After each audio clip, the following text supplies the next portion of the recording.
Good morning. My name is David Howell. My pronouns are he, him, and his. So we have a show for you today, and I hope everyone enjoys it as much as we have enjoyed getting it ready and doing it for you. I think we've gone through most of the announcements in past weeks. The auction is coming up, of course, and so think about things that you might offer for the auction or any little thing that you might put on for it, but that's not until January, so there's no rush on that.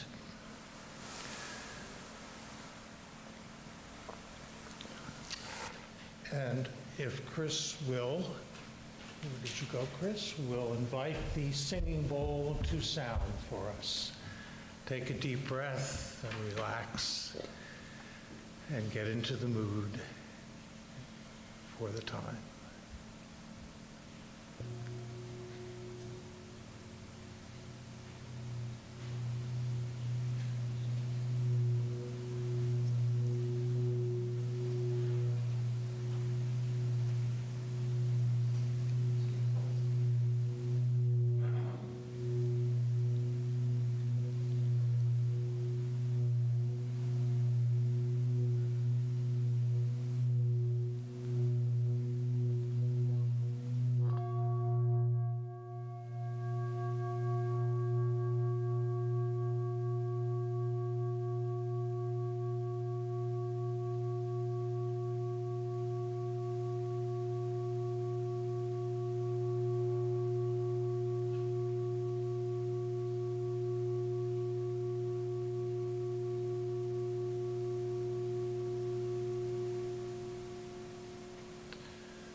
Suzanne Molnar will light the chalice for us. We'll ask her to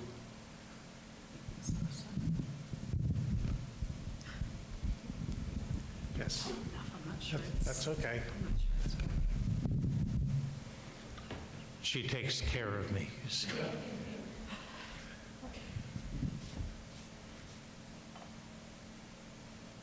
To light the central candle in the chalice, and then light the two to the sides.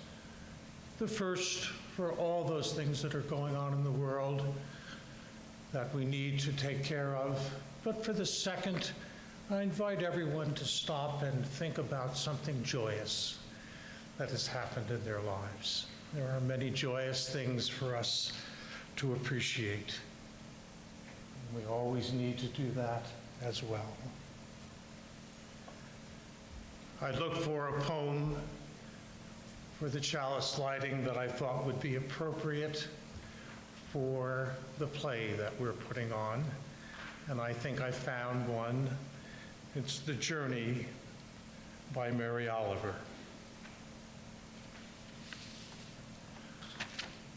One day you finally knew what you had to do and began, though the voices around you kept shouting their bad advice, though the whole house began to tremble and you felt the old tug at your ankles. Mend my life, each voice cried. But you didn't stop. You knew what you had to do, though the wind pried with its stiff fingers at the very foundations, though their melancholy was terrible. It was already late enough and a wild night and the road full of fallen branches and stones. But little by little, as you left their voices behind, the stars began to burn through the sheets of clouds. And there was a new voice which you slowly recognized as your own that kept you company. As you strode deeper and deeper into the world, determined to do the only thing you could do, determined to save the only life you could save. And now it is time for our performance, and our narrator will begin. So welcome to the Westside Players premiere performance of A Shepherd's Tale, Have Sheep, Will Travel. And it starts, as many stories do, with once upon a time, there lived in the beautiful mountains of Europe a young boy named Jack. His widowed mother was a spinner and weaver of wool. Many hours he spent by her side learning the skills of making woolen cloth. We join them now, seated in their cottage in front of the spinning wheel. Mama, if we were to keep to our own sheep, we could grow wool and wouldn't have to buy it at the market. Yes, Jack, that is true. But the life of a shepherd is very different from the life of a weaver.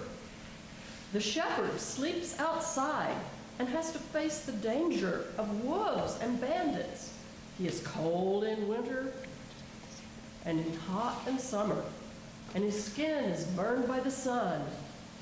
The spinner and weaver can sit by the fire, and though the day's work is long and the tasks are repetitive, it is safe and the income is steady. All the same, I think I would like being a shepherd, to taste adventure and see the world. If that is what you wish, then I will help you. You must get used to sleeping under the stars in all weathers, and in daytime, you can tend the kitchen garden and become used to the heat of the sun. And I will cut you a staff, and I'll teach you how to make a shelter with an oilcloth and blankets. But remember, although we want for nothing, neither food nor shelter through the work of our hands, we have no money to spare for sheep. For that, you must trust Providence.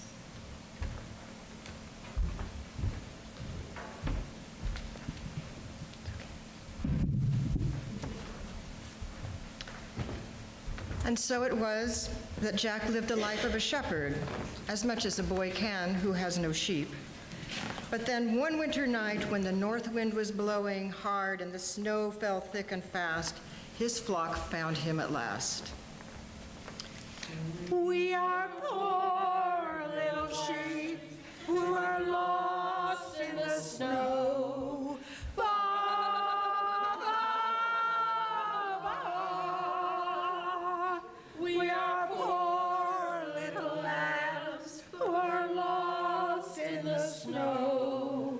Ba, ba, ba. Yay, to the end, yes. I have found it, my flock. Still, these sheep may belong to someone already. I'll try to find their owner, but till then, I will love and protect them. But it seemed like the sheep had been abandoned, for no one could be found to claim them anywhere in the surrounding villages. So the shepherd boy and his new sheep became inseparable companions, and they were content for many years. We next see them in a high alpine meadow as the end of summer approaches. What a sunrise that was. The life of a shepherd is truly magnificent. What peace and freedom. And yet what? Have you grown tired of us? no, not that. But when I was younger, I imagined that I would have to fight off wolves and bandits, that I would be a hero. But wolves avoid people, and the mountain villages are peaceful and law-abiding. Sometimes I wish something would happen to break the monotony. We don't want to see wolves. Of course not. We know what you mean, though. Sometimes we dream of being famous. Famous sheep? What could sheep be famous for? Producing the best wool? No, for our singing. Sometimes on the long winter nights, we pretend that we're in a band. Yes, we call it U2. Our most famous song is called Two Hearts Beat as One. And your next breakout hit is The Bleat Goes On, I suppose. No. It's upbeat number with about friendship between a rooster and some sheep. What's it called? Cock around the flock. No. It's a hard-driving rock anthem. It's about a renegade ram, and it's called Bad to the Bone. Well, when I've made my fortune, I will make sure you are the most famousest singing sheep in the world. What makes you think a shepherd can be rich? You are probably right. What do I need with riches? The shepherd's life is a good one, what I always dreamed it would be. But lately, I have been having a strange dream. A dream? Yes. In the dream, I'm lying under a tree in a ruined chapel. A morning mist is rising from the ground. A child comes gliding silently toward me, and then stops and raises her arm, pointing to the east. Your treasure is found when you follow your heart's desire. Seek at the foot of the pyramids, and all will be clear. What could it mean? It means you are going to abandon us. No, I will always make sure you are safe. But now we need to go. It is time to go down into the valley to sell your cheese and wool and stock up for the winter. Let us be on our way. And so Jack gathers his wares and his flock together and heads to the village below. But he still wonders about his strange dream and longs to seek his treasure. Well, I sold my cheese, but nobody is interested in buying my flock. How am I ever going to follow my heart's desire if I have to keep herding my sheep around Andalusia in the heat and cold? I'm growing so tired of it. Well, being a sheep is no day at the beach either.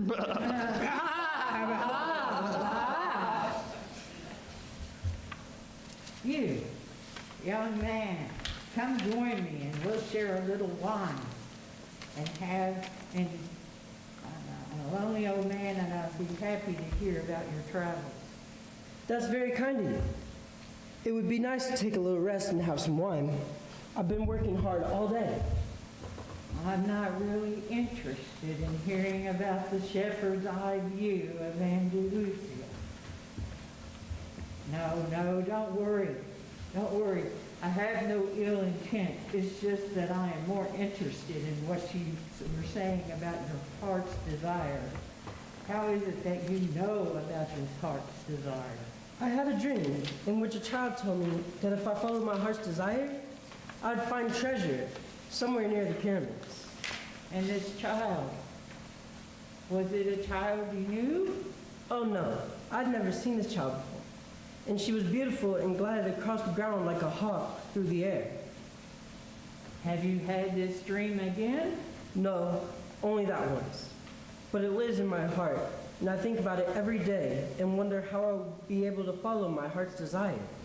I believe yours was a prophetic dream, and that you are meant to follow the words of this miraculous child.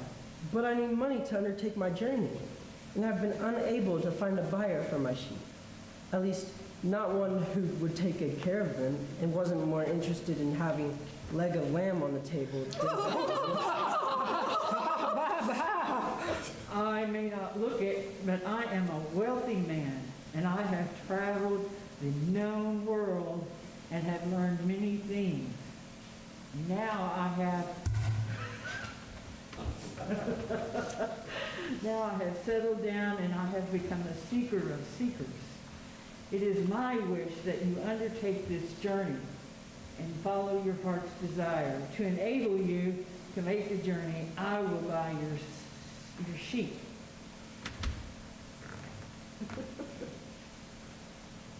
Nothing.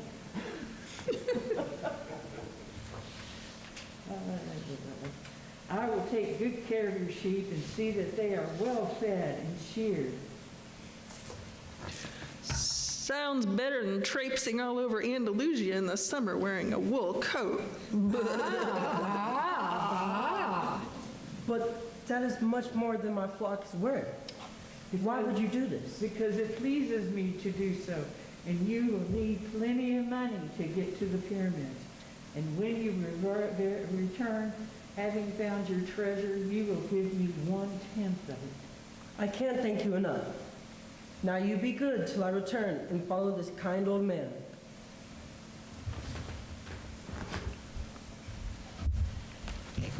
Well, the sheep choir is going to sing number 1020 in the Teal hymnal, Wo Ya Ya. You're welcome to join in if you like. It's number 1020. We are going, heaven knows where we are going, but we know within, and we will get there. Heaven knows how we will get there, but we know we will. Whoa, ya, ya, ba, ba, ba, ba, ba, ba.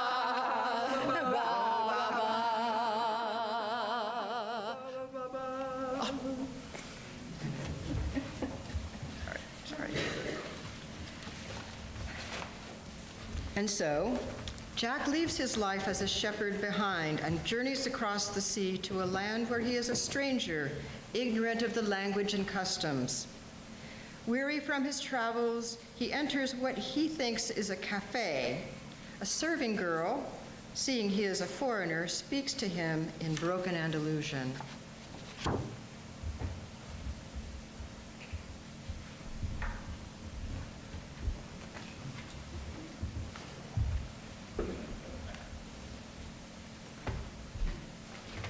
What you like, please? A cup of red wine, please. Oh, we do not have wine in this country or any country near here.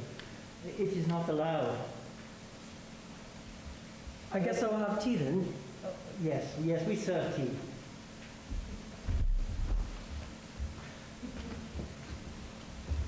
Say, I see you're new to this country and don't know our language and customs. That's true. I've been all over Andalusia and know it as well as the back of my head. But this place is new and strange to me. So what brings you here? I'm on a journey to the pyramids, and I am looking for a guide to take me there. Well, today is your lucky day.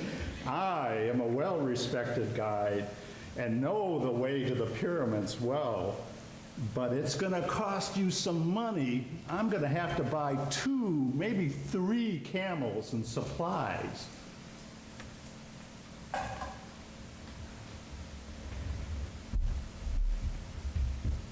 Thank you, miss. She's the most beautiful girl I've ever seen. Do you by any chance know her name? Oh no! Stop, thief!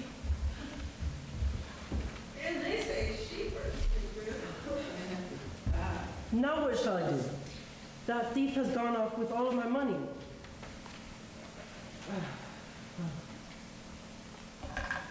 I guess I can pay for this tea. But now I will never be able to go on my journey to the pyramids.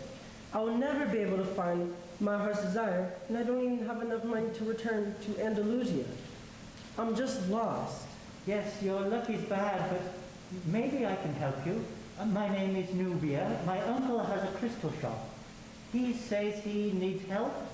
You work for him and sleep in shop at night. He give you food. If shop is better, maybe he pays you too. You wait here. When my work is over, we will go to my uncle. And so it was that Jack became an assistant in a crystal shop. His life as a shepherd had made him industrious, and his dreams gave him ideas that greatly improved business in the crystal shop. After a year, he and the crystal shop owner had become close friends, too. You have been a gift to me, young Jack. You've worked hard, and your ideas have made this crystal and tea and storytelling shop the best in the city. People come around to drink tea from crystal glasses and hear your stories of the singing sheep. It has made us both wealthy. I'm thankful that you gave me a chance. But when I had nothing, and glad that your business is now a success. But now I feel I must resume my quest for my heart's desire and travel east to seek the treasure near the pyramids. I understand your desire to continue your journey. As I have told you, I myself dreamed of going on a journey to faraway places, but that was when I was young, and now I'm an old man and fear that I would only be disappointed in the faraway places. But you could be disappointed if you stay here and never even try. Why not sell your business and join me? I have been told that on the road to the pyramids, there's a beautiful oasis, perhaps the most beautiful in the world. Come with me, at least that far. No, you go ahead and make your plans. As you know, I'm the guardian of my niece Nubia. I cannot leave her here alone. And it's too dangerous for her to travel across the desert to a distant oasis.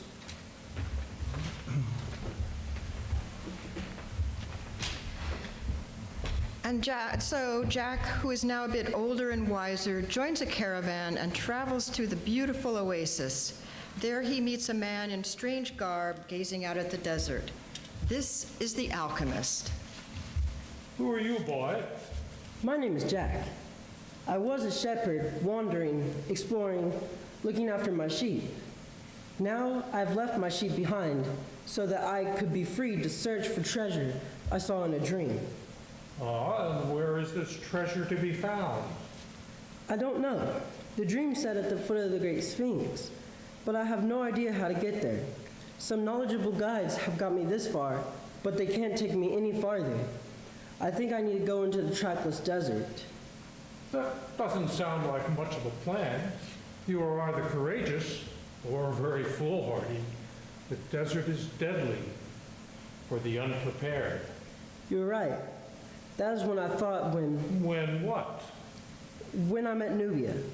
I knew she was the treasure I was looking for, but she said I had to go on anyway, to follow my dream, even though this trek through the desert is crazy and when I could have stayed with her.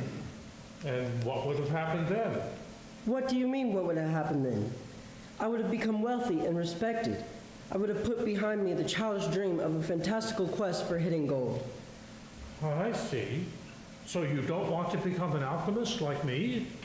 An alchemist? Don't be silly. Things are what they are. Lead can't be turned into gold. Treasure can't be found by wandering in a desert, dangerous, empty, pathless desert. There, the only things I will find are death from thirst or the warring tribes. Well, you're right about one thing. Lead can't be turned into gold by spending your life garnering the respect of those who have given up all thought and hope of finding adventure or following their dreams. You will just have lead with a thin layer of gold paint. That is what will happen. Maybe, but not Nubia's love. I would still have that. That is real. Huh.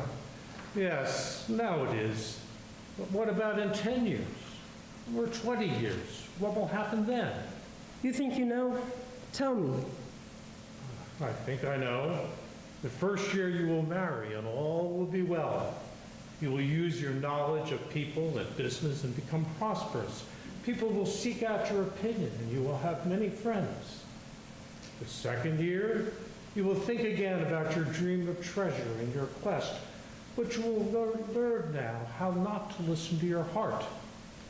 The third year, you will begin to wander again, but being conflicted, you will have no real goal for your journey and will wander in circles.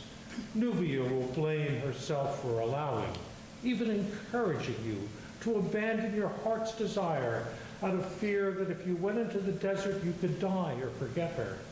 Without faith, trust, honesty, love dies. The fourth year, you will be abandoned by those who sought out your friendship because you were too successful, and you will know you deserve it for not following your dream and think, now it is too late. I am too old for adventure. Well, shall I go on? No, my heart tells me you are wise and speak the truth. It seems that it is my fate either to follow my dream or to be miserable. Now be careful when you speak of fate. Although it is true that certain things are written, that is the way the world is, it is also true that you should never give up. In particular, don't stop trying, don't stop dreaming, and don't ever live as if what you do does not matter. But if it has been written, and it means that is what is, and more than that, what has always been planned from the beginning, before I ever lived or dreamt. How can my life and my actions make any difference? You think there is a contradiction? Well, yes.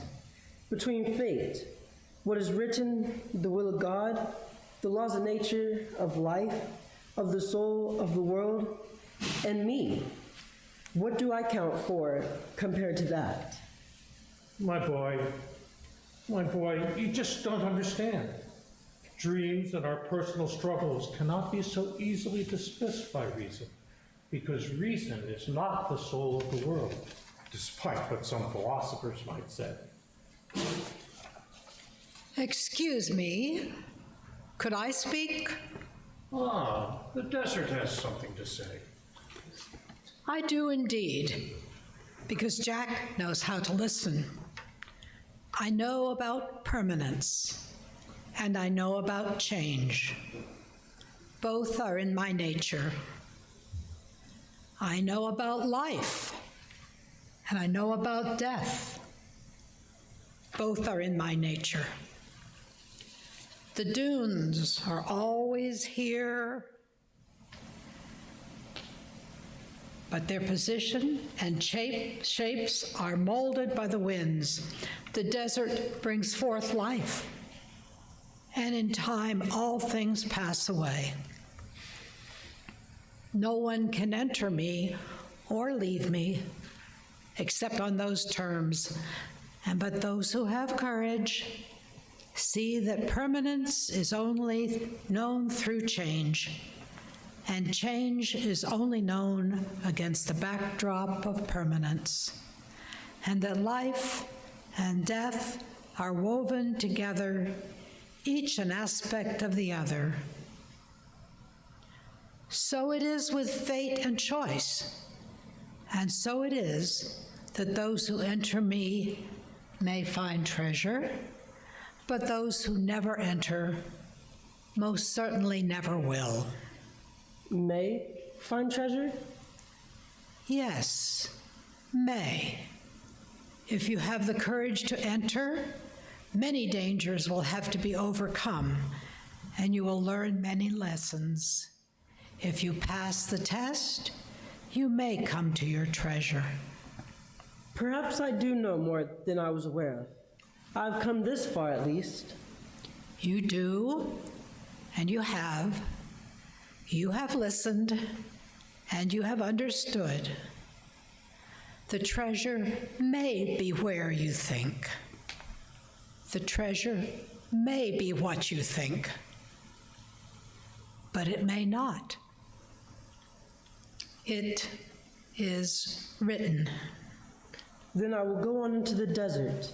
My dream will be my guide, and the soul of the world will be my direction. Farewell.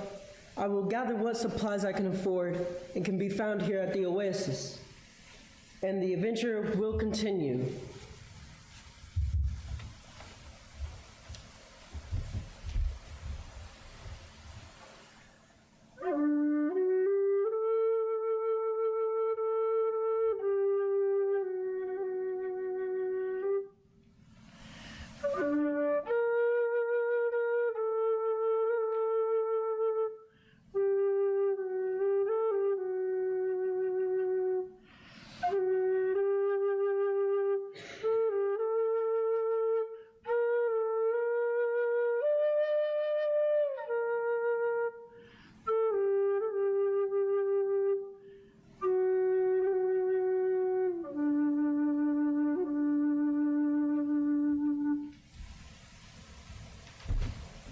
I am supposed to know all things. I'm an alchemist, and I'm supposed to be wise.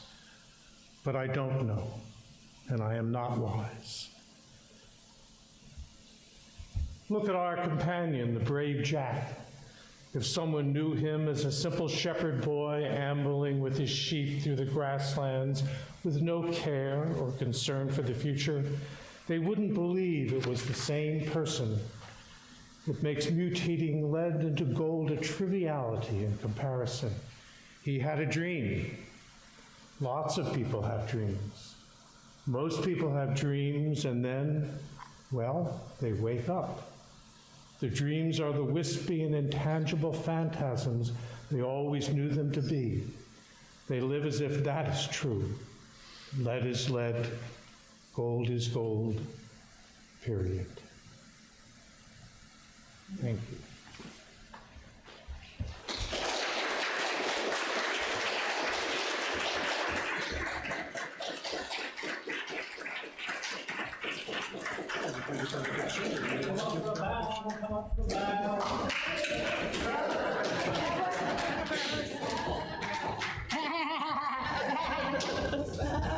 So we hope that you enjoyed our little show that we put on. We surely enjoyed doing it. May the cast all take a bow.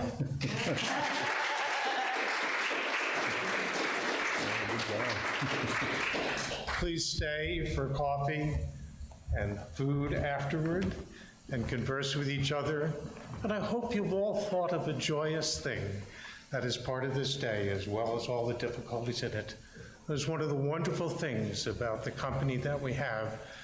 So, as Carol has been doing lately, if you would stand up and join hands if you would like to join hands, or not if you would not. Put your hoof over here. There you go.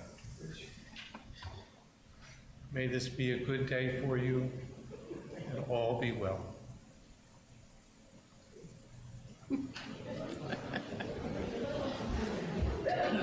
didn't do the offering. It wasn't in the... There's the desert. The desert is up there. Let me tell you, she's no